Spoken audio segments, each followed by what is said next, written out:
தியானம் செய்வதால் என்னென்ன நன்மைகள் விளையும் என்பதை இங்கே பார்ப்போம்.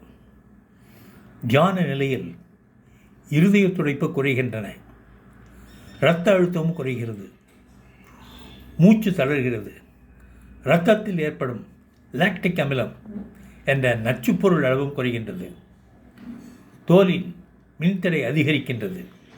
தற்கால வாழ்க்கையில் சிக்கல் நிறைந்தது, மன அமைதி குறைந்து அல்லல் பட நேருகிறது. இரத்த அழுத்தமும், வயிற்றுப்புண், இதய கோளாறு, தூக்கமின்மை, நரம்பு தளர்ச்சி மனிதனை பிடிக்கின்றன. இவற்றிற்கான மருந்துகள் தற்கால சாதனமே இந்நோய்களை தியான பழக்கம் மூலம் குணப்படுத்தினால் எப்போதும் நிரந்தரமான தீர்வாக இருக்கும்.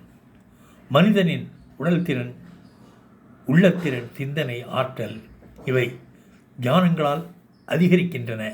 ஞாபக சக்தியும் அதிகரிப்பதாக கலிபோர்னியா பல்கலைக்கழக பேராசிரியர் ராபர்ட் வேலஸ் கண்டுபிடித்துள்ளார்.